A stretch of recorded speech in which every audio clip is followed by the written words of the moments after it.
आज का जो हमारा टॉपिक है वो है जिससे हम शुरू करेंगे और वो है स्मार्ट कॉन्ट्रैक्ट। तो ये हम स्लाइड्स कवर कर चुके हैं पिछले कोर्स के अंदर। आज हम जो कवर करने जाएंगे उसमें हमारे पास हैं स्मार्ट कॉन्ट्रैक्ट ऑन ब्लॉकचेन। तो सबसे पहले जो चीज मैं कवर करना चाहूंगा वो ये कि स्मार्ट कॉन्ट्रैक्ट है क्या, बेसिकली उसकी क्या डेफिनेशन है और वो क्या करता है। ये एक कंप्यूटराइज्ड ट्रांजैक्शन प्रोटोकॉल के थ्रू एग्जीक्यूट होता है जिसमें उसकी तमाम term and condition smart contract की होती है। ठीक है, तो ये इसको हम कहते हैं स्मार्ट कॉन्ट्रैक्ट। अच्छा, ये स्मार्ट कॉन्ट्रैक्ट हर चीज जो भी ब्लॉकचेन के ऊपर एक पर्सन या एक ऑर्गेनाइजेशन और दूसरे पर्सन या दूसरी ऑर्गेनाइजेशन के दरमियान होती है, उसके दरमियान एक कोई ना कोई कॉन्ट्रैक्ट जरूर होता है। ठीक है, हमने कहा था कि मुख्तलिफ स्टैंडर्ड्स हैं ब्लॉकचेन के जो मुख्तलिफ चीजों को डिफाइन करते हैं। तो जो टोकन है वो हमारा नॉन फंजिबल टोकन होता है ERC 721। तो मोस्टली जो कॉन्ट्रैक्ट्स होते हैं वो ERC 721 में होते हैं और उसकी वजह ये है कि वो नॉन फंजिबल होते हैं। और नॉन फंजिबल मैं आपको बता चुका हूं, दोबारा मैं बता देता हूं कि एक प्रॉपर्टी अगर एक ने बेची है और दूसरे ने खरीदी है तो वो दोबारा नहीं हो सकती। वो जिसने खरीदी है उसके पास से चली गई और जिसके पास गई उसके पास वो पहुंच गई। यही इसको हम नॉर्मली कहते हैं डबल स्पेंड प्रॉब्लम ऑल्सो, कि अगर आप नॉर्मल लाइफ में अगर आप 1000 का नोट किसी को देते हैं तो आप वो 1000 का नोट आपके पास से चला जाता है और वो दूसरे के पास होता है। तो इसका मतलब है कि ये नॉन फंजिबल करेंसी है। मसलन मैंने जो करेंसी दी वो उस तक पहुंच गई। लेकिन अगर वही मैं 1000 का नोट स्कैन करके उसे भेज दूं तो उसका कोई फायदा नहीं, क्योंकि वो उसको स्पेंड नहीं कर सकेगा, फिर मैं ही उसको स्पेंड कर सकूंगा। तो हम ये आगे हमारे बहुत काम आएगा जब हम ये बात करेंगे कि आप जब कोई चीज या तो टोकन या बिटकॉइन और दूसरी चीजें आप सेल और बाय करते हैं तो क्यों ये बहुत जरूरी है कि उसके अंदर एक स्मार्ट कॉन्ट्रैक्ट होना चाहिए और वो डबल स्पेंड उसमें ना हो। यानी जब आपने दे दिया तो आपके पास से वो चली गई और जिसके पास गई वो अब वहां पहुंच गई। दूसरा उसका 721 का स्टैंडर्ड है, ट्रांसफरेबल है। बहुत सी चीजें जो है वो ट्रांसफरेबल नहीं होती और इसमें आप स्मार्ट कॉन्ट्रैक्ट में बता सकते हैं कि जी ये ट्रांसफरेबल है।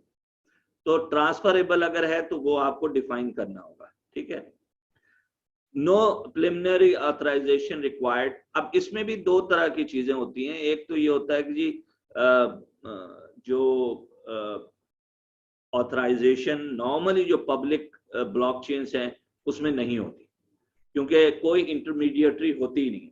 लेकिन हम आखिर में कुछ यूज केस पढ़ेंगे जिसमें फाइनेंशियल इंडस्ट्री या इस तरह की जो इंडस्ट्रीज में ब्लॉकचेन यूज होता है उसमें एक नोटरी का कॉन्सेप्ट भी है और कहीं ना कहीं एक ऑथेंटिकेशन की जरूरत पड़ती है और इसी तरीके से उसमें व्यूइंग का भी फंक्शनैलिटी है जो कि रेगुलेटर्स के लिए अवेलेबल होती है। ओनरशिप मैं आपको बता चुका हूँ, ओनरशिप ट्रांसफर होती है। स्मार्ट कॉन्ट्रैक्ट नॉन फंजिबल है, ये 720 के अंदर इसकी यानी बेसिक प्रॉपर्टी है। दूसरा है ERC 1155, ये होता है मल्टी ओनरशिप। तो मल्टी ओनरशिप के अंदर मैं कह सकता हूं कि जी मैं एक ही, अगर मैं NFT पे जाऊं तो मैं एक अपना आर्ट वर्क है और मैंने उसे डिजिटल में कर दिया है तो मैं कहूँ कि जी ये तो मैं 10 लोगों को बेचूंगा। मसलन ये कि मैं जो ये आर्ट लेगा मुझसे वो 10 मुख्तलिफ लोगों को मैं ये दे सकता हूं, तो फिर ये 1155 के थ्रू जाएगा। लेकिन अगर मैं ये कहूंगा कि नहीं मेरा ये आर्ट वर्क है ये और एक ही आदमी इसको खरीद सकता है, तो फिर 721 से के थ्रू ये ट्रांसफर होगा और उसकी जो प्रॉपर्टी होगी या उसका जो कॉन्ट्रैक्ट होगा पीछे स्मार्ट कॉन्ट्रैक्ट वो बता रहा होगा कि ये 721 फंजिबल है। ऑब्वियसली मतलब एक से ज्यादा अगर लोगों के पास जाएगा तो वो फंजिबल है।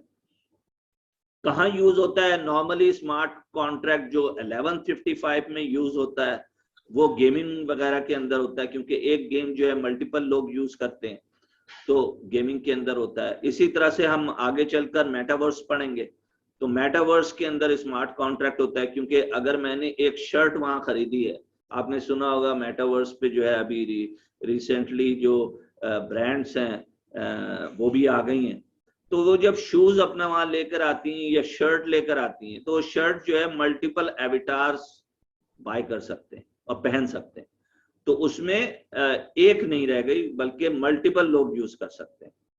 तो ये दो बहुत कॉमन स्टैंडर्ड्स हैं जो कि यूटिलाइज होते हैं इस स्मार्ट कॉन्ट्रैक्ट के अंदर। अब हम आ जाते हैं कि जी स्मार्ट कॉन्ट्रैक्ट की जो किस तरह से ये एग्जीक्यूट होता है। तो contract written as code into a blockchain, यानी ये जो स्मार्ट कॉन्ट्रैक्ट है ये कंप्यूटर लैंग्वेज के अंदर लिखा जाता है और ये वहां पर लोड किया जाता है। अच्छा, हमने शुरू में बात की थी कि हम इस कोर्स पे बहुत ज्यादा फोकस नहीं करेंगे कि डेवलपमेंट क्या है और कोडिंग कैसे करनी है। अब इसमें दो तरीके हैं जो कि स्मार्ट कॉन्ट्रैक्ट में यूज किए जाते हैं।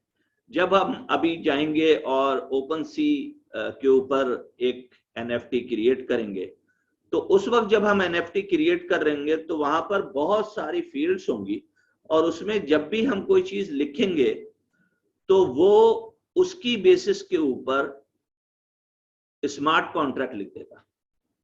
तो बेसिकली एक आपको फ्रेमवर्क मिल गया है कि आपको प्रोग्राम लिखने की जरूरत नहीं है, वो जो एप्लीकेशन है खुद ही एक तरह से स्मार्ट कॉन्ट्रैक्ट की फॉर्म बना लेता है। ठीक है, और जब वो आप उसे ऑक्शन पे लगाते हैं या सेल करते हैं तो वो कॉन्ट्रैक्ट वहां पर मौजूद होता है। ठीक है, तो जब हम उसमें जाएंगे तो इसको फर्दर हम इसको एक्सप्लेन करेंगे। The contract is a part of the public blockchain.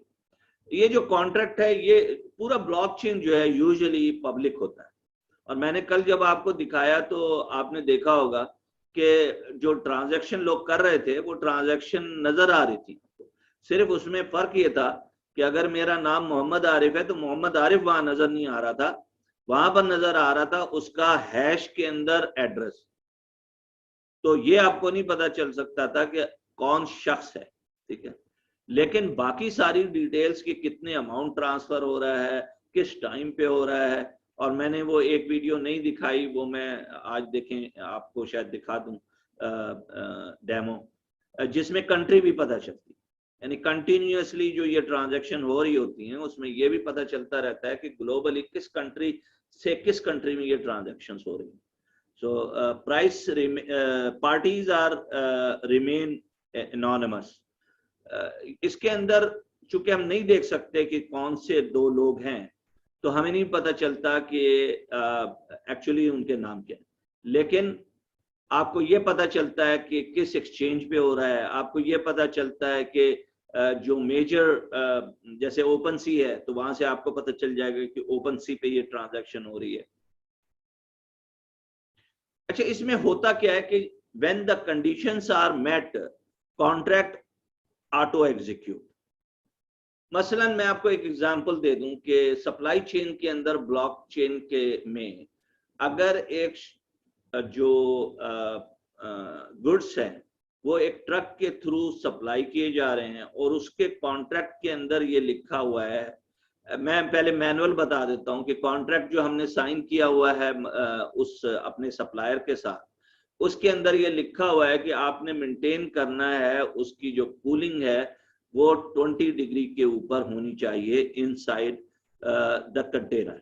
ठीक है, और ये वन ऑफ द क्लॉज है उस जो कॉन्ट्रैक्ट हमने किया हुआ है। अब जब हम ये ब्लॉकचेन पे ले गए हैं तो ब्लॉकचेन क्या करता है, वहां सेंसर्स लगे हुए उन कंटेनर्स के अंदर। तो जैसे ही वो वहां पहुंचता है तो प्रोग्राम जो है वो सेंसर को मैसेज भेजता है कि इस वक्त कितना टेम्परेचर चल रहा है, और वहां से मैसेज वापस आता है कि जी इसका 19 डिग्री है। और जैसे ही ये मैसेज आता है तो conditions are met and amount has been transferred. जो भी उसकी वैल्यू हमने वर्कआउट की थी उस गुड्स की, वो वहां से ट्रांसफर हो गई। इसी तरीके से अब जो ऑटोमेशन हो रही है कंटेनर्स की, उसके अंदर वेट भी उसी वक्त हो जाता है, यानी आपको कोई कंटेनर खोलने की जरूरत नहीं पड़ती, आप उसी के अंदर जो वेइंग सिस्टम है मौजूद है, और वहां पर वो वेट भी हो जाता है कि इतना वेट था, ये प्राइस थी, तमाम कंडीशन हो गई, अब इसको पेमेंट कर दिया।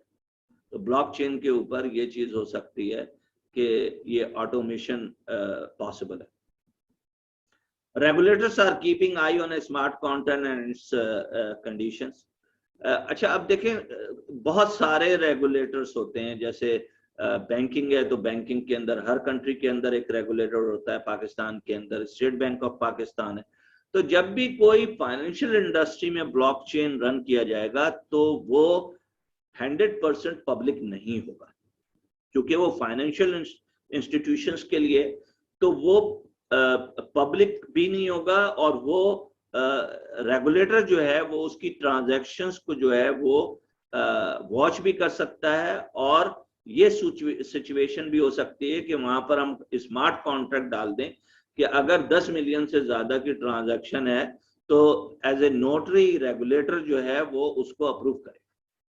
ऑल्दो जो ब्लॉकचेन है इसमें अप्रूविंग अथॉरिटी नहीं होती, इसमें इंटरमीडिएटरी का कॉन्सेप्ट नहीं है, इसमें बैंक इन्वॉल्व नहीं होते।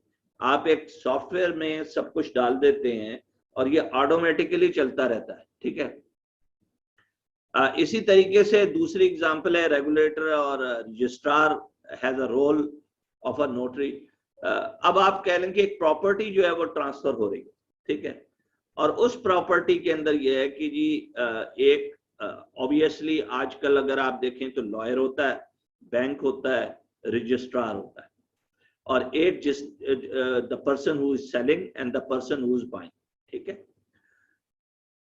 अब इसके अंदर जो स्मार्ट कॉन्ट्रैक्ट डाला जाता है इसके अंदर इन सारे लोगों की जरूरत नहीं होती। मसलन लॉयर की जरूरत नहीं, क्योंकि कॉन्ट्रैक्ट जो है एज ए कोड एंटर कर दिया गया है।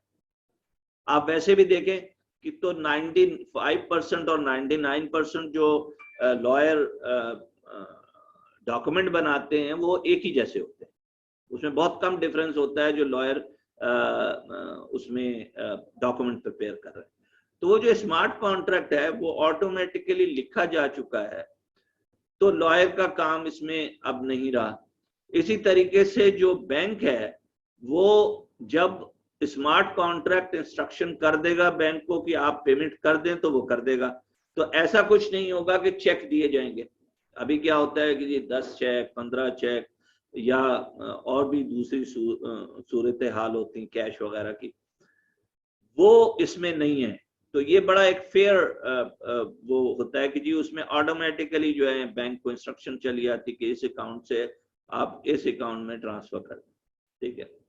और जो रजिस्ट्रार है वो नोटरी के तौर के ऊपर वहां पर उसको स्टैंप करेगा, यानी वो ट्रांजैक्शन पूरी देखेगा। ऑल्दो कि उसको पता है कि स्मार्ट कॉन्ट्रैक्ट क्या है, लेकिन उसको वो अप्रूव करनी होगी। तो there is a if and buts, मतलब ये नहीं है कि टोटली इंटरमीडिएटरी खत्म हो जाए। मतलब बहुत से लोग जब ब्लॉकचेन के बारे में बात करते हैं तो ये कहते हैं कि जी ये बना ही इसलिए है कि मिडिल मैन को खत्म कर दिया जाए। ये सही है किसी हद तक, लेकिन 100% सही नहीं।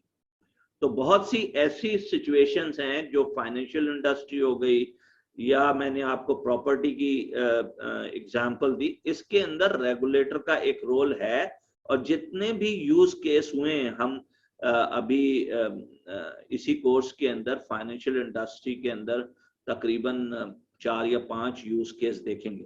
तो वहां पर आपको अंदाजा होगा कि जो जैसे IBM ने अपना हाइपरलेजर बनाया है, वो स्पेशली बहुत ज्यादा यूज हो रहा है इस वक्त सप्लाई चेन के अंदर और बैंकिंग के अंदर भी।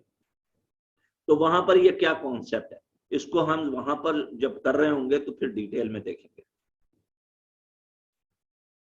अच्छा, अब आ जाए जी कि बेनिफिट्स क्या हैं स्मार्ट कॉन्ट्रैक्ट के। सबसे पहली चीज तो ये कि जी स्पीड बहुत होती है। मसलन मैंने कल बात की कि जी ट्रांजैक्शन वो कर रहे हैं तो 2 सेकंड, 3 सेकंड, 5 सेकंड, 9 सेकंड के अंदर वो ट्रांजैक्शन हो रही थी, ठीक है। तो the speed of the transaction is very high because smart contract जो पीछे लगा हुआ है वो एक कोड है, और हम उस पर बात करेंगे कि वो मैनुअली भी कोडिंग की जा सकती है। अभी तो मैंने सिर्फ बताया कि क्या वो किसी फ्रेमवर्क के थ्रू भी की जा सकती है, बट ज्यादातर बहुत ज्यादा हद तक वो मैनुअली कोडिंग भी की जाती है जो बड़े बड़े प्रोजेक्ट्स होते हैं।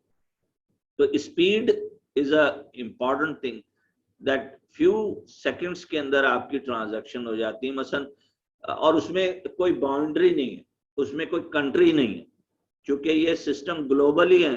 तो आप जब एक ट्रांजैक्शन करते हैं तो वो किस कंट्री से किस कंट्री में जा रही है वही 2 सेकंड लगे, तो आपके अकाउंट में जो भी पैसे आने हैं वो उसी 2 सेकंड के अंदर आ जाते हैं। दूसरी चीज जो है वो एक्यूरेसी है, क्योंकि जो term and condition smart contract की है वो दोनों बायर एंड सेलर एग्री कर चुके हैं। जब वो दोनों एग्री कर चुके हैं तो उस सूरत में कोई गुंजाइश नहीं है कि ये एक्यूरेसी ना हो। अच्छा, ये प्रॉब्लम एक्यूरेसी का कहाँ आता है? जब आप नॉर्मल आज के दौर में ट्रांजैक्शन इवन बैंक में भी होती हैं, तो फंड ट्रांसफर के अंदर जब हम फंड ट्रांसफर करते हैं तो उसमें गलती के इम्कानात हैं। मसलन ये कि उसके अंदर चूंकि मैनुअली बहुत सा काम हो रहा होता है, या एलसी अगर खुल रही है तो उसके अंदर अकाउंट गलत जा सकता है, उसी कस्टमर का एक अकाउंट की जगह दूसरा अकाउंट के अंदर ट्रांसफर हो सकता है। लेकिन चूंकि ये यहाँ पर सारी चीजें फुल्ली ऑटोमेटेड हैं तो एक्यूरेसी बहुत अच्छी होती है।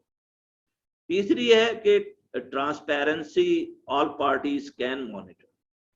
ट्रांसपेरेंसी ये है कि जी आपने तो कल पब्लिक ब्लॉकचेन जो मैंने दिखाया था उसके अंदर तो इस हद तक है कि मैं भी देख सकता था कि क्या ट्रांजैक्शंस हो रही हैं और किस प्राइस, क्या अमाउंट जा रहा है, क्या गैस फी है, यानी फी कितनी वो दे रहा है, किस किस्म की ट्रांजैक्शन है।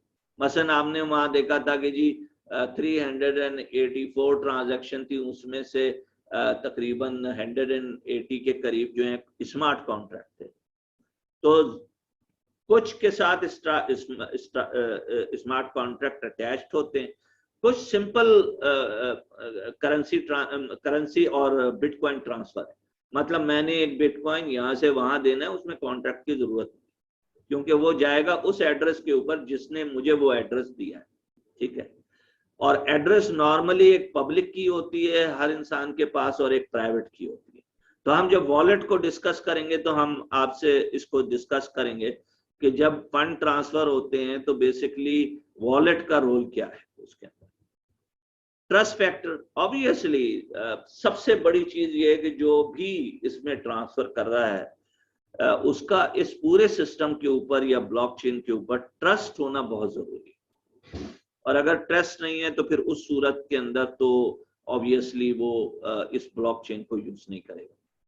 इफिशिएंसी, ऑब्वियसली आपकी जो जैसे तेजी के साथ काम होता है, यानी सप्लाई चेन के अंदर जो ब्लॉकचेन यूज हुए, मसलन एक प्रोजेक्ट है जो सिंगापुर के अंदर हुआ है, उसका नाम है वास्को डी गामा। उसके अंदर तकरीबन कोई 12 और 13 बैंक्स हैं, और उसके अंदर शिपिंग कंपनीज हैं, उसके अंदर वहाँ की जो पोर्ट अथॉरिटी हैं वो हैं। तो तकरीबन ऐसे कोई 10 स्टेक होल्डर्स हैं जो ब्लॉकचेन पे मौजूद हैं। तो जब ये ट्रांजैक्शन शिप कोई आता है और उससे कंटेनर उतरने शुरू होते हैं तो यूजुअली उन्होंने कहा है कि जी it is not 30% efficiency, it is 10 times efficiency. जो अब तक उन्होंने जो वर्क किया इस प्रोजेक्ट के ऊपर, ही तकरीबन कोई 10 साल से प्रोजेक्ट चल रहा है। तो ब्लॉकचेन कोई नई चीज नहीं है, बट चूंकि अभी उसका यूज बहुत कम हुआ है, और ख़ास तौर पे तो पाकिस्तान में अभी इसका यूज ना होने के बराबर है और आगे चलकर आएगा अगले 5 साल के अंदर। तो हम इसमें बात करेंगे कि हम इस कोर्स में ये कोर्स करा ही क्यों रहे। देखिए, सबसे बड़ी बात ये है कि जो बच्चे यहाँ पर सुन रहे हैं इस कोर्स को, उन्होंने ये डिसाइड करना है कि अगले 5 साल में हमारी जॉब्स किन एरिया में होगी। यकीनी बात है उन एरिया में होगी जहां पर अगले 5 साल में या फ्यूचर में सबसे ज्यादा डेवलपमेंट होगी। मसलन मैंने ये कहा कि स्मार्ट कॉन्ट्रैक्ट के जो इश्यूज हैं, उसमें से एक इशू ये भी है कि बहुत कम लोग अवेलेबल हैं पूरी दुनिया में जो स्मार्ट कॉन्ट्रैक्ट का प्रोग्राम लिख सकते हैं। Is one of the deficiency. अब पाकिस्तान में ये बहुत बड़ी अपॉर्चुनिटी है कि अगर कोई इसको, और उसमें एक लैंग्वेज यूज होती है सॉलिडिटी, अगर बहुत सिंपल सा प्रोग्राम है, एक कॉन्ट्रैक्ट नॉर्मली जो है एक आदमी आधे घंटे से 1 घंटे में लिख सकता है, और यूजुअली उसे $50 से लेके $100 मिल सकते हैं उस एक कॉन्ट्रैक्ट के लिखने के लिए। तो ये जो फ्रीलांसिंग है, यानी घर पे बैठकर एक आदमी अगर ये छोटी सी चीज सीख ले तो कितने पैसे बन सकते हैं, और पूरी दुनिया में ये चीज अभी मुतारिफ होने जा रही है, हो रही है। तो इसमें अपॉर्चुनिटी बेइंतहा है, यानी अगर आप इसमें काम करेंगे तो आगे चलकर आपको फिक्र नहीं होनी चाहिए कि मैं जिस चीज में अपने आप को स्किल क्रिएट कर रहा हूं उसमें मैं पैसे बना सकता हूं। 6 बेनिफिट जो है स्मार्ट कॉन्ट्रैक्ट का कम्युनिकेशन है कि जो कम्युनिकेशन है वो बड़ी इजी है। मतलब जब आप कोई क्लिक कर रहा होता है तो उसे पता होता है कि स्मार्ट कॉन्ट्रैक्ट क्या है। मसलन ये ERC 721 पे है या ERC 1155 पे, क्या ये नॉन फंजेबल है, फंजेबल है। तो कम्युनिकेशन इज वेरी इजी इस स्मार्ट कॉन्ट्रैक्ट में। जब आप ये देखें कि जब हमें कोई 10 पेज का प्रॉपर्टी का डॉक्यूमेंट देता है lawyer, it is very hard for us to basically really read through that document. तो आपके पास कम्युनिकेशन क्यों मैं कह रहा हूं कि बहुत इजी है, क्योंकि स्मार्ट कॉन्ट्रैक्ट पहले से डिफाइन है, उसमें बेशुमार चीजें डिफाइंड है, और उस डिफाइंड के अंदर आपने फिल इन द ब्लैंक करना। तो हर आदमी अगर थोड़ा सा उसको आइडिया हो जाए कि स्मार्ट कॉन्ट्रैक्ट में क्या क्या चीजें होती हैं, ही कैन क्लियरली अंडरस्टैंड कि क्या इसका मतलब है। सिक्योर है, हमने बहुत डिस्कस इस पे थोड़ा सा किया था कि ब्लॉकचेन जो है वो काफी सिक्योर है। स्पेशली जब हम बात करते हैं कि बीच में हमने कहा था कि अगर किसी भी ब्लॉक के अंदर कोई भी माइनर वो कोई ट्रांजैक्शन गलत डाल दे या वहां पर हैकर आके उस ट्रांजैक्शन को गलत कर दे, तो चूंकि ये जो हैश है ये अगले ब्लॉक के अंदर जाता है, और वो हैश बनता है उस डाटा से जो उस ब्लॉक का होगा। तो अगर ब्लॉक का डाटा चेंज हो गया है तो हैश भी चेंज हो जाएगा, और अगले ब्लॉक में जब जाएगा तो फिर उस वक्त जो है वहां पर जो बाकी माइनर हैं वो उसको एक्सेप्ट नहीं करें। वो कहेंगे नहीं, आपका डाटा करप्ट हो गया है, आप जाएं और जाकर पहले उसको रीबिल्ड करें, आपसे हम कोई ट्रांजैक्शन नहीं लेंगे। लेकिन एक सिचुएशन ये भी हो सकती है, और जिसको हम प्रूफ ऑफ वर्क कहते हैं, कि एक माइनर है, उसने क्या किया, अपनी तरफ से ही एक ब्लॉक लगा दिया, तो बीच में से कहीं चेंज नहीं आया, बल्कि उसने कहा कि मैंने ये मैथमेटिकल प्रॉब्लम सॉल्व कर लिया है और मैंने ये ब्लॉक अब मैं ऐड करके और इसमें ट्रांजैक्शन डाल के भेज रहा हूं सबको। तो बाकी माइनर को कैसे पता चलेगा कि ये एक्चुअली गलत है? तो उसके अंदर फिर हम कहते हैं कि प्रूफ ऑफ वर्क। तो प्रूफ ऑफ वर्क क्या होता है कि तमाम माइनर फिर उस ब्लॉक के ऊपर एक एल्गोरिथम रन करते हैं जो ये बताती है कि वाकई जो डिसिप्लिन है वो प्रॉपरली फॉलो हुआ है या नहीं हुआ। फिर कॉस्ट इफेक्टिव है कि आपको हर दफा कोई बड़े बड़े कॉन्ट्रैक्ट लिखने की जरूरत नहीं है।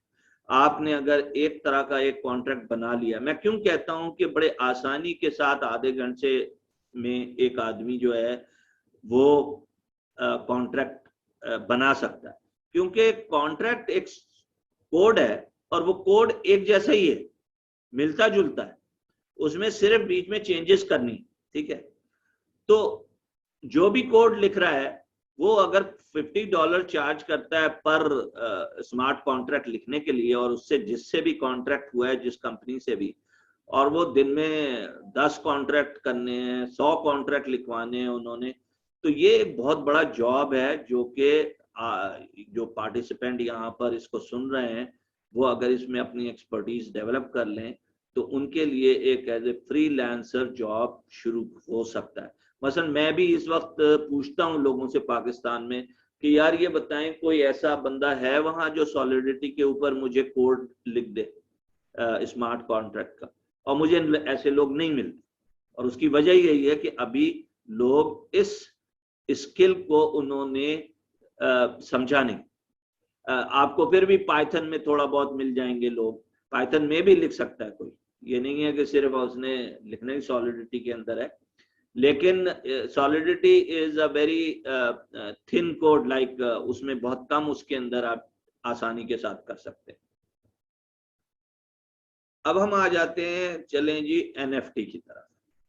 अच्छा, ये बड़ा एक हाइप क्रिएट हुआ है एनएफटी का, और मैं बहुत सारी वीडियो मैंने देखी हैं जो लोगों ने पाकिस्तान से की हैं, और मैं यहाँ एक क्लैरिटी आपको दे दूं, और उन्होंने अपनी वीडियोस में ये कहा कि जो कि सही बात है, ऐसी बात नहीं कि वो गलत है, कि जी फला बीपर है उसने जो है अपनी पेंटिंग्स जो हैं वो 69 मिलियन के अंदर ऑक्शन हुई, और वो एनबीए का एक छोटा सा क्लिप 9 सेकंड का इतने मिलियन के अंदर सेल हुआ।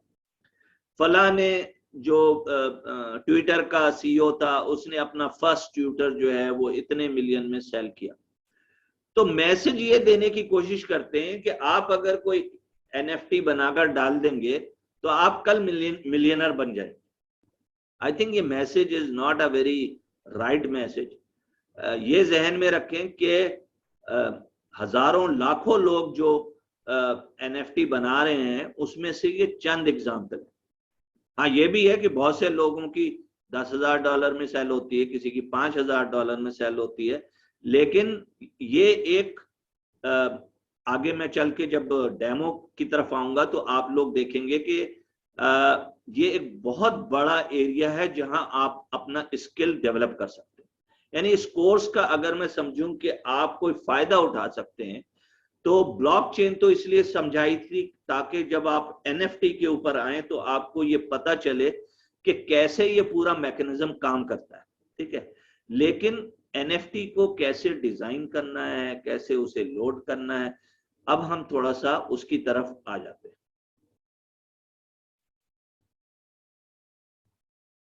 ये आपको स्क्रीन नजर आ रहा होगा, ये स्क्रीन जो है ये OpenSea.io, ये आप में से कोई भी किसी भी वक्त OpenSea.io को अपने इंटरनेट पे क्लिक करके, और जरूरी नहीं है कि आपका अकाउंट बना हुआ, तो अभी जब आपका अकाउंट नहीं बना हुआ होगा और आप OpenSea.io के अंदर जाएंगे तो आप वहां पर ये एक्सप्लोरर जो है ये दबाइए, ये एक्सप्लोर करना, ठीक है।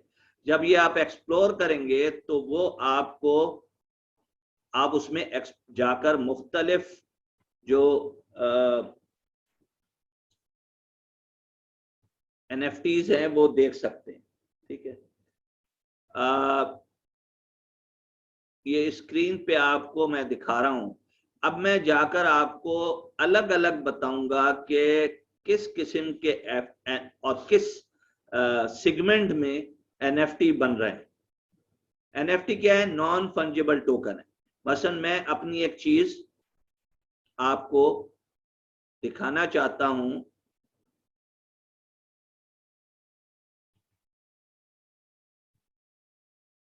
और मसलन मैंने एक पेंटिंग बनाई है और मैं उसको डिजिटली कन्वर्ट करके बेचना चाहता हूं, तो हम कहां पर आ जाएंगे, आर्ट में आ जाएंगे। ठीक है, तो पहला सेगमेंट जो है वो है आर्ट के मुख्तलिफ किस्म के आर्ट डिजिटली, या तो आप खुद बनाएं, डिजिटली मीन्स ये कि आप मुख्तलिफ टूल्स के थ्रू, हम अभी बात करते हैं टूल्स के ऊपर, लेकिन आर्ट कई किस्म के हो सकते हैं। एक ये कि आपने डिजिटली खुद क्रिएट किया, दूसरा ये हो सकता है कि किसी ने एक पेंटिंग की है, वो पेंटिंग आप डिजिटली कन्वर्ट करके खुद आर्टिस्ट भी और आप में से लोग भी उसको सेल कर सकते हैं, लेकिन उसका जो कॉपीराइट है वो उस आर्टिस्ट का होगा। तो अभी हम कॉपीराइट पे आते हैं कि क्या आप कर सकते हैं और क्या आप नहीं कर सकते। पहले ये देख लें कि आर्ट किस किस्म के। ये है जी आर्ट जो आपको यहां नजर आ रहे हैं, ठीक है, और ये लोग यहां पर बेचते हैं।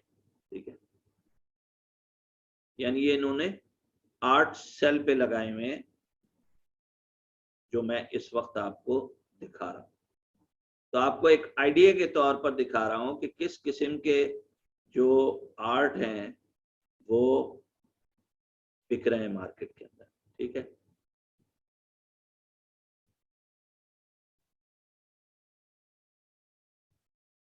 अब देखें ये एक तस्वीर है, और इस तस्वीर को कुछ पोर्शन लेके और फिर उसको ग्राफिकली मिक्स करके एक आर्ट क्रिएट किया गया है, जो कि डिजिटल आर्ट। ठीक है, अच्छा आपने एक लफ्ज सुना होगा पंक के नाम से, तो मैं आपको टॉप में दिखा देता हूं, जो टॉप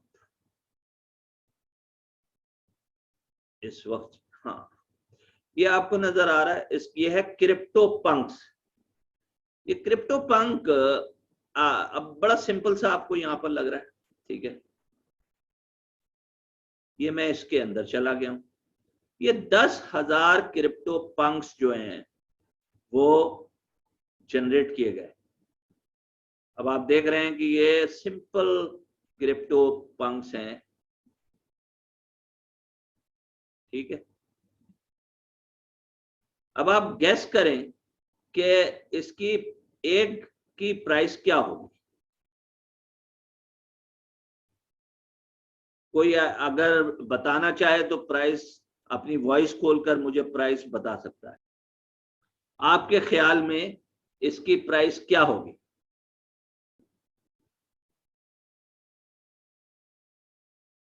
ग्रेट, तो $1 होगी। ठीक है, अब मैं आपको ये पंख दिखाने जा रहा हूं। ये एक पंख है जो आपने कहा है कि $1 का है। ठीक है, ये अभी सेल नहीं हुआ है। ये पंख जो हैं ये 10,000 की तादाद में जनरेट किए गए। ठीक है, और ये सेल हो चुका है, ये मैं दिखाता हूं। तो ये 10,000 जब बिकने के लिए गए तो मार्केट के अंदर उनकी प्राइसेस क्या आई। ठीक है, ये 1 साल पहले ये बेचा गया, और फिर इसमें कई लोगों से गुजरते हुए ये अब 48 एथेरियम का सेल हुआ है।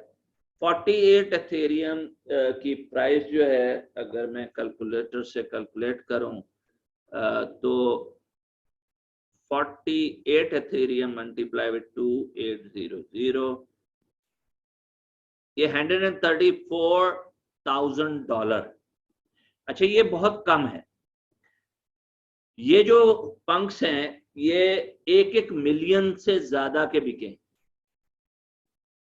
अब कोई ये कह सकता है कि यार ये तो समझ में आने वाली बात नहीं है कि इसमें आर्ट की कौन सी बात है, ये तो बहुत सिंपल सी चीज है जो बनी हुई है। कोई भी इसको जो है वो बना सकता है। लेकिन बात वही है कि कोलंबस ने अमेरिका फतह किया, और कोई भी कर सकता है ये बिल्कुल, लेकिन सबसे पहले उसी ने फतह किया या वो ही पहुंचा वहां। तो ये 2017 के अंदर एक कंपनी ने और एक वेंचर फंड ने मिलके ये 10,000 की तादाद में कंप्यूटर के थ्रू जनरेट किए थे। ये हर कोई अलग अलग जनरेट नहीं हुआ है, बल्कि उन्होंने क्या किया कि 500 आइस बना ली, 500 हैट बना लिए, 500 माउस बना लिए, 500 एसेसरीज बना ली। आप देखें किसी के मुंह में सिगरेट लगा हुआ है, किसी का हेड रेड है, ठीक है, और फिर उसको एक सॉफ्टवेयर के थ्रू उन्होंने 10,000 की रेट की, और फिर एक स्मार्ट कॉन्ट्रैक्ट के थ्रू वो उसको लोड कर दिए, और जब लोड किए तो आप यहाँ प्राइस देख रहे हैं कि मिलियंस ऑफ डॉलर की प्राइस जो है वो, यानी मैं इसका टोटल जरा देख लूं कि टोटल क्या है। टोटल है जी 822K अभी तक इसका वॉल्यूम, यानी जो डॉलर में इस पे बिजनेस हुआ, ठीक है। अब मैं इसको 822K अथेरियम है। के अथेरियम का मतलब यह है कि एक अथेरियम इस वक्त 2700 का है, तो उससे मल्टीप्लाई कर लें तो आपको ये पता चल जाएगा कि क्या अमाउंट बनता है जो अब तक 10K के ये सेल हो। Billions of dollar, simply is that if we cannot control count it, it is gone in a billions of dollar, ठीक है। अब हम देखते हैं एक और इसमें जो आपके लिए, ताकि आपको एक अंदाजा हो सके कि जी जो भी ये बात कहता है खैर गलत नहीं कहता, लेकिन उसको करने के लिए भी आपको एक तो बहुत ज्यादा मार्केटिंग करनी पड़ती है। और ये खरीदते कौन लोग हैं? ये खरीदते हैं बड़े बड़े, यानी पेरिस हिल्टन ने खरीदा है एक, ठीक है, इसी तरह एक किसी और ने, फुटबॉलर ने खरीद लिया। तो ये जो बड़े बड़े लोग हैं ये खरीदते हैं, ये पंक्स हो गए या अब आप देखें किसी का मुंह किस तरह का है, किसी का कैप लगाई हुई है, किसी के अंदर उसने सिगार लिया हुआ है, किसी में हैट है, किसी में नहीं है। तो ये भी इसी तरीके से उन्होंने 10,000 बनाए हैं, यस 10,000। लेकिन अभी सिचुएशन ये तकरीबन ये फ्लोर के ऊपर 1.8 एथेरियम का बिक रहा है, यानी इस वक्त तकरीबन 3 से 4,000 डॉलर में ये बिक रहा है, ठीक है। और जो इसे खरीदेगा वो आगे इसको बेचेगा, अब वो कितने का ये आगे चल के बिकेगा ये तो कहना जरा मुश्किल है। अब आप आ जाएं, जो मैं बताना चाह रहा था आपको कि किस किस्म के आर्ट इसमें आप डेवलप कर सकते हैं। तो एक आइडिया आपको डेवलप करना पड़ता है कि जी मैंने क्या चीज डेवलप करनी है। फिर आप आ जाएं म्यूजिक के ऊपर, ये बहुत इंपॉर्टेंट है। मसलन पाकिस्तान में बेशुमार म्यूजिशियंस हैं जो अपनी म्यूजिक बनाते हैं, लेकिन वो पाकिस्तान में कोई उनसे खरीदता नहीं, या वहां पर ऐसा सिस्टम नहीं है कि वो जाके इंटरनेशनल मार्केट के अंदर उसको सेल कर सके। तो यहाँ पर आपको मैं दिखाऊं कि जैसे ये है, ये इसमें आप सिर्फ म्यूजिक भी डाल सकते हैं, वॉइस के साथ भी डाल सकते हैं। तो ये एक मैं आपको दिखाना चाह रहा था कि ये है ईमान यूरोप। इन्होंने 7.8 एथेरियम अब तक लिए कमाए हैं, लेकिन बहुत सस्ते में आप ये इस वक्त सेल कर रही हैं। लेकिन ये अब यही चीज मैं आपको दिखाना चाह रहा हूं कि यहाँ पर उन्होंने ये नहीं कहा कि मेरा ये जो म्यूजिक है ये मैं एक ही बेचूंगी। उन्होंने एक डाला और कहा कि मैं ये 10 लोगों को बेचूंगी या 50 लोगों को बेचूंगी। और उन्होंने कहा कि जी ये 22.22 एथेरियम का है, यानी ये तकरीबन कोई 0.22 बनेगा, कोई $300 के करीब करीब। अच्छा, अब ये आप आ गए कि जी ये है क्या चीज। तो मैं यहाँ पर चला के आपको दिखाता हूँ, अगर आवाज आपको आ जाए।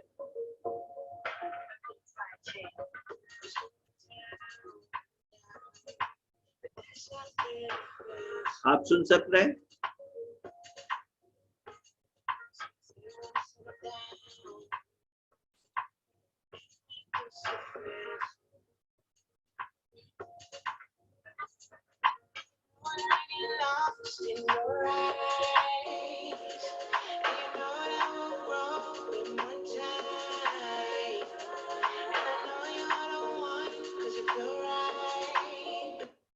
जी, तो ये म्यूजिक जो है ये यहाँ पर डली है और इसको आप जाके पढ़ सकते हैं एक्सप्लोर खुद से। मैंने जैसे कहा कि आप जाके एक्सप्लोर करने के ऑप्शन के अंदर जाके किसी भी चीज को देख सकते हैं। तो पाकिस्तान में आप किसी ऐसे बैंड के साथ काम करना शुरू कर दें कि जो आप उसको फैसिलिटेट करें कि आप उसका डिजिटल वर्क करें, ठीक है, और वो जो है वो म्यूजिक बनाए, ठीक है। अब उसमें अगर वॉइस आवाज नहीं है और सिर्फ म्यूजिक है तो उस म्यूजिक के लिए आप उसको डिजाइन भी क्रिएट कर सकते हैं। अब ये देखें, ये एनिमेशन के अंदर किसी ने काम किया है और एक म्यूजिक डेवलप करने वाले ने उसकी म्यूजिक बनाई है, और जो आपकी तरह से जो लोग डिजाइन करना चाहते हैं और कंप्यूटर से रिलेटेड लोग हैं, उन्होंने ट्रेनिंग ली कि किस तरह से एनिमेशन क्रिएट की जाती है। उसके लिए मुख्तलिफ टूल यूज किए जाते हैं। एक टूल है ब्लेंडा के नाम से, जो कि बहुत ज्यादा आजकल यूज हो रहा है, और ब्लेंडा के अंदर ये सारा जो मैंने आपको दिखाया है ये ग्राफिक्स बन रहा है। तो आपको स्किल क्रिएट करने पड़े। अच्छा, आप में से हो सकता है कि किसी को शौक हो फोटोग्राफी का भी, या ऐसे बहुत सारे पाकिस्तान में लोग हैं जो फोटोग्राफर है, ठीक है, और वो फोटोग्राफी के थ्रू को भी यहाँ पर अपनी दुनिया के अंदर मुतारिफ कर सकते हैं, और लोग उस फोटो को जो है वो बाय कर सकते हैं, ठीक है। अब उस फोटो को आप डिजिटली इनहेंस भी कर सकते हैं। मसलन कि जो फोटो वहां आपने दी है उस फोटो को जाके आप फोटोशॉप यूज करते हुए या एडोबे इलस्ट्रेटर करते हुए, आफ्टर इफेक्ट यूज करते हुए आप इन टूल्स को यूज करके इसमें और बेहतरी ला सकते हैं। और आप देखें कि यहाँ ये प्राइस लिखी हुई है कि जी ये मेरा ख्याल है ऑक्शन के लिए उसने छोड़ा हुआ है 0.18 एथेरियम के अंदर ये वो सेल कर रहा है। क्या? अपनी ये पेंटिंग, सॉरी फोटो। तो अब आप में से जो लोग फोटोग्राफी करते हैं, या आप किसी फोटोग्राफर के साथ मिल जाएं और उससे कहें कि भाई आपके पास बड़ा स्पेशल कोई अगर फोटोग्राफी है जैसे माउंटेन की पाकिस्तान में है, नॉर्दर्न एरियाज की हैं, जो दूसरे लोगों को अट्रैक्ट कर सके, तो एक चीज को ध्यान में रखना होगा। आप एनएफटी में जो कुछ भी करना चाहते हैं उसके लिए बहुत जरूरी है कि आप ये देखें कि आप किस मार्केट को देने जा रहे हैं। अच्छा, उसके बाद फोटोग्राफी के बाद जो चीज आप कर सकते हैं वो है स्पोर्ट्स। मसलन ये कि यहाँ देखें बास्केटबॉल वीडियो भी हो सकती है और तस्वीर भी हो सकती है, जो डिजिटली उन्होंने यहाँ पर एक क्लिप जो है वो सेल कर रहे हैं। तो ये भी जो है ना आपके हजारों डॉलर या मिलियंस ऑफ डॉलर्स के अंदर बिकती, क्योंकि ये एक मोमेंट होता है। वो मोमेंट जो है वो अगर किसी ने उस मोमेंट को कैप्चराइज किया है, तो मसलन ये कारें हैं, अगर इसका कोई एक्सीडेंट हो रहा है और उस एक्सीडेंट के होते हुए वो 10-15 गाड़ियां आपस में टकराई हैं और उस मोमेंट पे कोई वीडियो बना रहा है, तो हो सकता है कि वो जब उसको सेल करने के लिए आएगा तो कोई ना कोई उसको खरीद सकता है। तो आपको ये जहन में रखना पड़ेगा कि आप ये जो भी चीज लेकर आ रहे हैं वो कहाँ पर आप उसको सेल कर सकते हैं। ट्रेडिंग कार्ड्स आपके पता नहीं, आपको शायद याद हो पोकेमॉन कार्ड्स आप हुआ करते थे। अब ये यहाँ पर वही कार्ड्स आ गए, ठीक है। तो लोगों ने मुख्तलिफ सीरीज बना के जो कार्ड्स हैं वो लॉन्च करने शुरू कर दिए हैं इसके ऊपर भी, ठीक है, और लोग बाय कर रहे हैं उन कार्ड्स को। ये उसी तरह के कार्ड हैं जैसे कि उस जमाने में हुआ करते थे, और वो प्रिंट होकर पोकेमॉन कार्ड मिला करते थे। यहाँ पर आपको डिजिटली ये सारे कार्ड मिलेंगे। मैं एक कोई सा भी लेके कलेक्शन आपको दिखा देता हूँ कि किस तरह के कार्ड्स, और ये कार्ड यूजुअली मल्टीपल बेचे जाते हैं। मसलन ये कि उसका जो जैसे ये सीरियल नंबर 004 है, तो ये कह सकता है स्मार्ट कॉन्ट्रैक्ट में कि ये 004 जो है मैं 10 बेचूंगा कार्ड इसी एक कार्ड के, या मैं 100 बेचूंगा।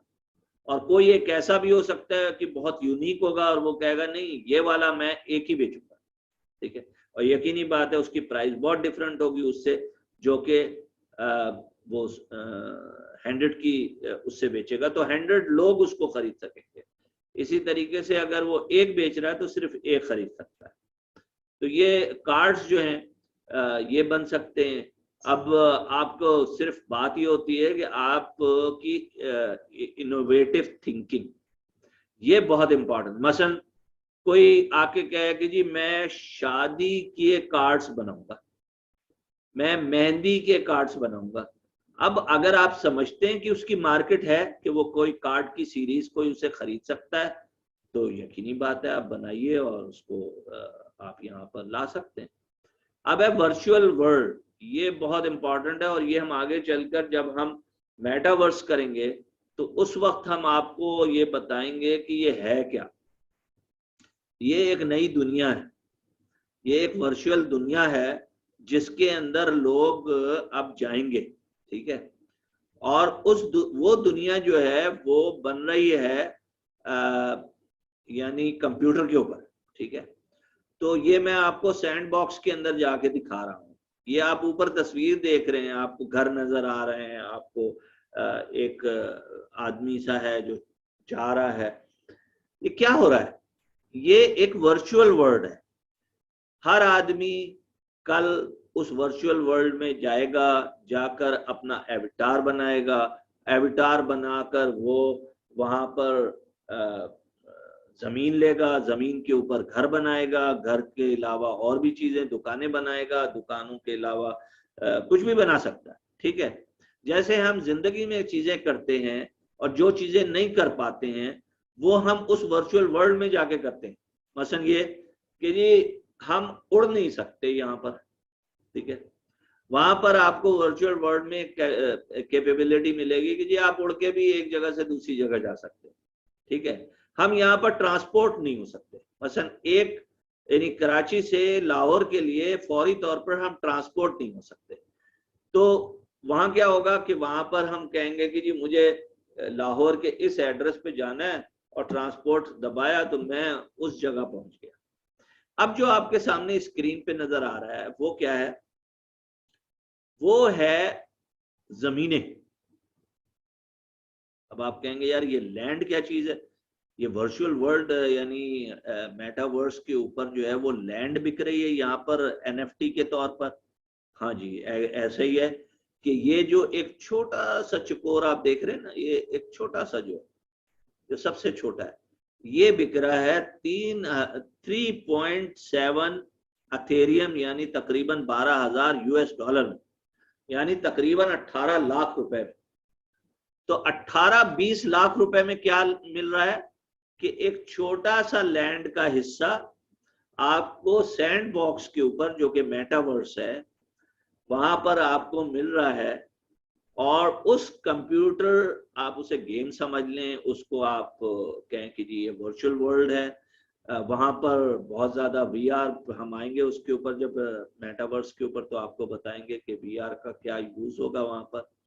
लेकिन ये जमीन कभी सिर्फ ये जो आज 12,000 डॉलर की मिल रही है, ये कभी 10,000 डॉलर की भी थी और 5,000 डॉलर की भी थी।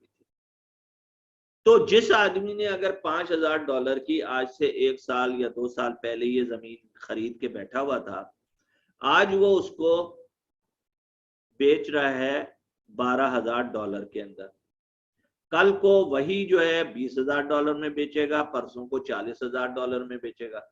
तो जैसे पाकिस्तान में किसी ने अगर 30 साल पहले कोई जमीन डिफेंस में ली थी और उस वक्त उसकी कीमत अगर 15 लाख थी तो आज 1 करोड़ है। इसी तरीके से कंप्यूटर के अंदर जमीन है। और वहां जमीन ही नहीं होगी, बल्कि अब आप यहाँ देख सकते हैं जो मैंने सामने रखा हुआ है, ये whale.me है, इसने कितनी जमीनें खरीदी, ये पूरा लॉट इसका है, ये इसने अपने देखे निशान लगा दिया है कि ये पूरा मेरा लॉट है। और ये कम से कम जो साइज है इसका वो काफी बड़ा है, यानी तकरीबन मेरा ख्याल है 50 के करीब तो ये स्मॉल बॉक्सेस इसके अंदर होंगे। तो ये कितने हजार का होगा। इसी तरीके से बहुत सारी जो कंपनीज हैं उन्होंने ये खरीदे, ठीक है। यानी जैसे अब ये है, किसी ने लिया, ये तो डाला हुआ है इस पे वो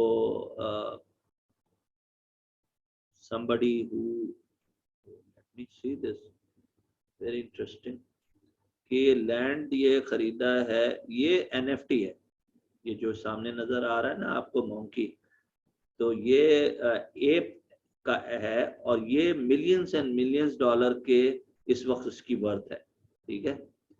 और ये एक बॉक्स मैंने $12,000 का बताया है, तो आप ये सोचें कि जिस शख्स ने ये डाला है तो इसके पास, इसका मतलब ये कि ये वाला NFT भी है, तो ये NFT इसने यहाँ डाला है, लेकिन उसके पास जो जमीन है वो तकरीबन कोई 2-4 मिलियन की तो होगी।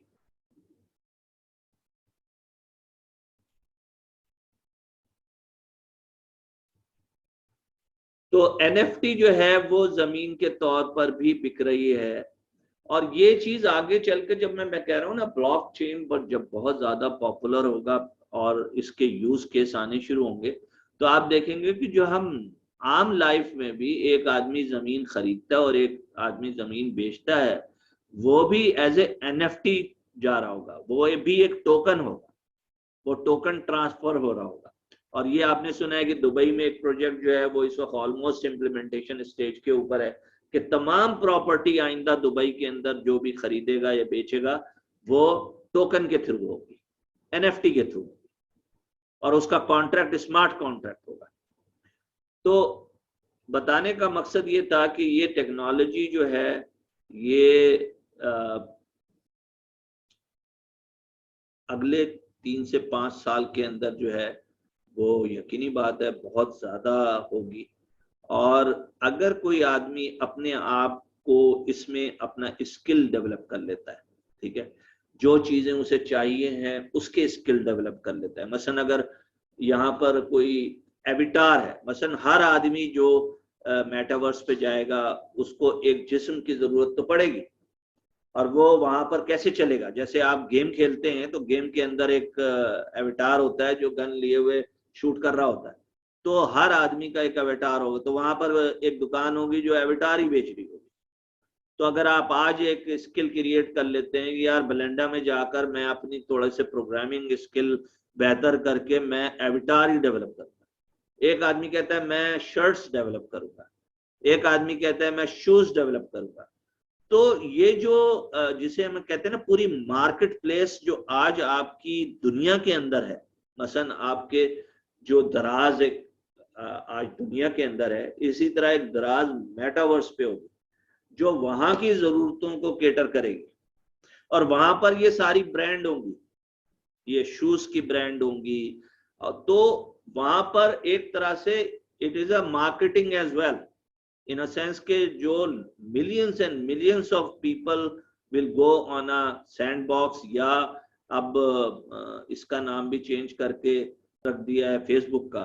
तो फेसबुक भी अगले 3 सालों में 4 सालों में अपना एक मेटावर्स लेकर आएगा। उसमें आप इस तरह फेसबुक नहीं कर रहे होंगे, बल्कि आपका एक एविटार होगा जो जाके कर रहा होगा। अच्छा, अब ये काफी टाइम हो गया है, हम आज जो है वो हमें वॉलेट करना था, हम वो वॉलेट को टच नहीं कर सकेंगे, तो हम इसको कल करेंगे। और कल यानी नेक्स्ट क्लास में, और नेक्स्ट क्लास में ना सिर्फ हम वॉलेट क्रिएट करेंगे कि कैसे क्रिएट किया जाता है, यहाँ पर मेरे पास है, मैं दिखा देता हूँ कि ये वॉलेट इस तरह का होता है, ठीक है। आप ये देख रहे हैं कि मेटा मास्क, यहाँ एक तस्वीर बनी हुई है, ये बहुत ही पॉपुलर है, ये मैं आपको बताऊंगा कैसे होता है। तो ये और किस किस्म के ब्लॉक्स होते हैं ये भी मैं कल आपको बताऊंगा कि जो मुख्तलिफ वॉलेट्स आप किस तरह से क्रिएट कर सकते हैं।